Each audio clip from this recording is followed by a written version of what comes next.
Hey, folks, thanks for joining me. This is Dr. Nigel Breyer with another episode of Roots, Revelations, and Chronic Disease Conversations. Today, we're going to be talking organic schmanic.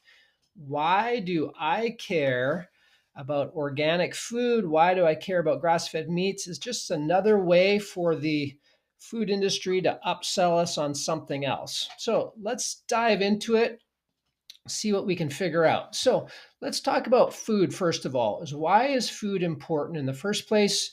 Now, a lot of us know this answer, but we don't think much of it. So let's say, why do I care about crossing my lips every day?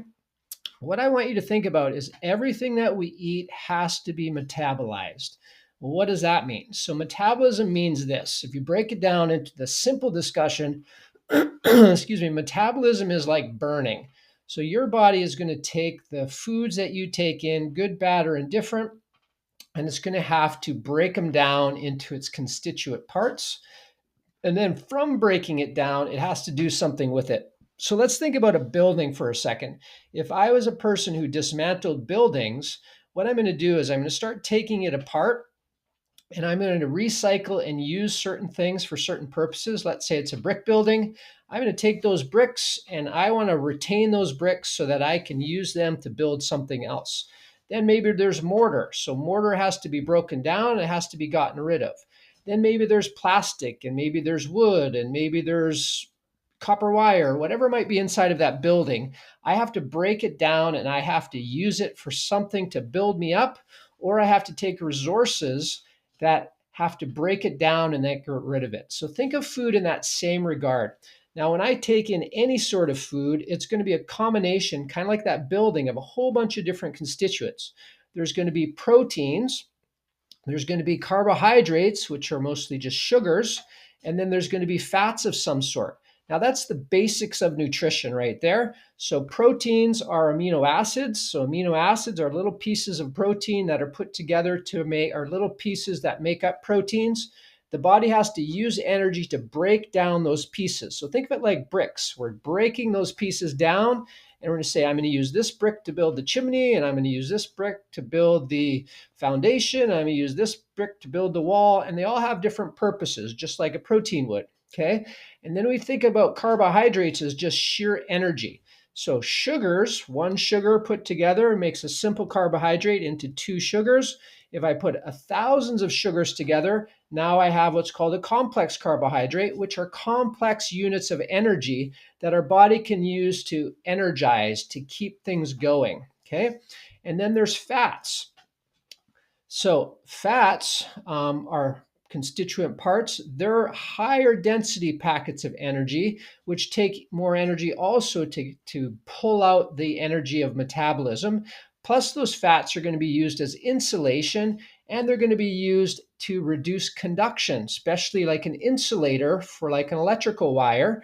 Is your nervous system has insulators, and those insulations help a nerve work correctly. So that's the basics of food.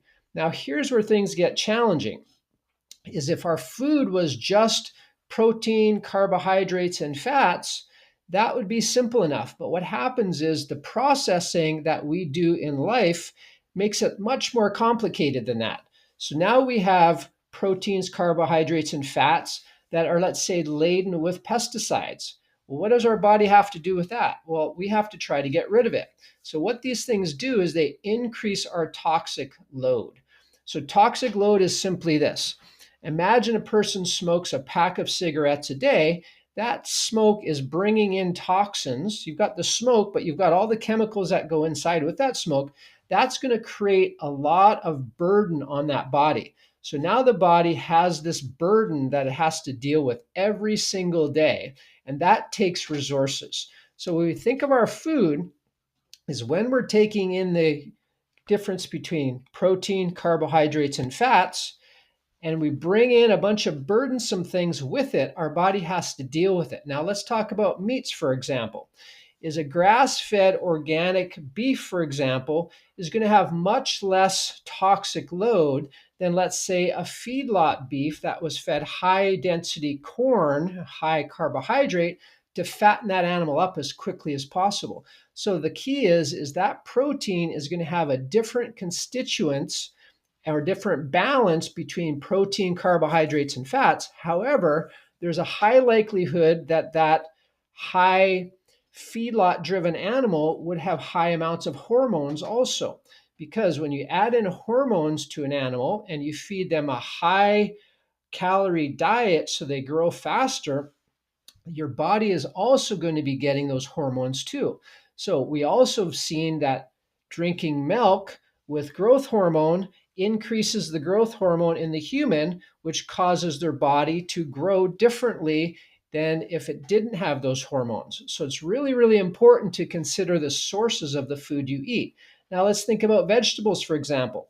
Now, strawberries are a big one I like to talk about because any fruit or vegetable that has an extremely thin skin has a high likelihood of a lot of creatures, notably bugs, that want to consume that. So, if you've ever grown a garden before, you've noticed some of your foods are really tough to keep from being eaten by creatures.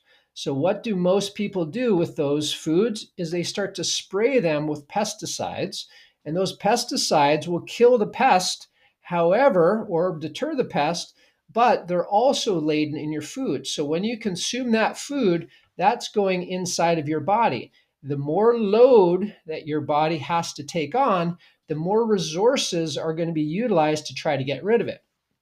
Now, the next question is, what happens when the load gets so great? If that load gets too great, then it starts to disrupt your body's ability to repair itself. That inability to repair itself can show up in many different ways. It can show up as an autoimmune disease. Autoimmune means your body can no longer control its immune system because it's been either dysregulated or injured, or the DNA has been manipulated or damaged in some way from either chemicals or preservatives or toxins.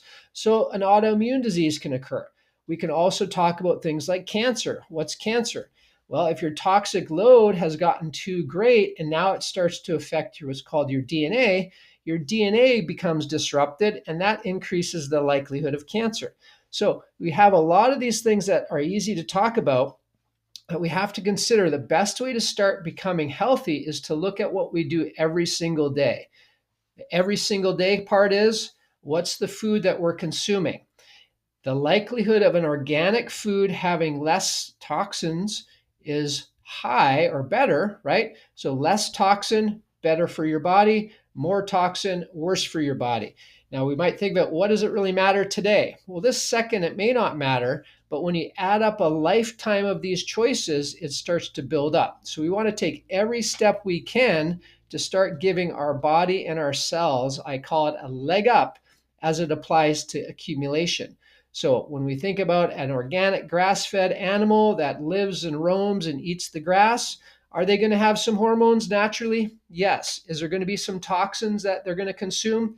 Yes, but the likelihood and the amount is much less than if they're growing up in a huge feedlot, being promoted with hormones and then eating high concentration, energy dense grains. That's going to influence you.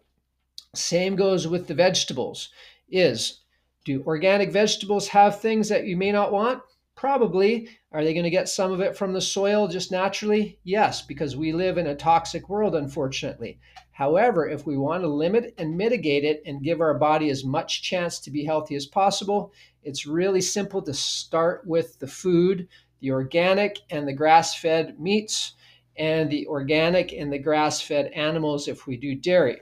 So the first step I encourage everyone to do on this journey is to just start doing a food journal. Start writing down everything you eat and drink. Start taking small steps so that we don't get overwhelmed. And the big key to any health journey is to be consistent. You don't have to be perfect. You just have to pick one thing and make it small until it sticks and then move on to the next. Until next time, thanks for joining us. Have a great day.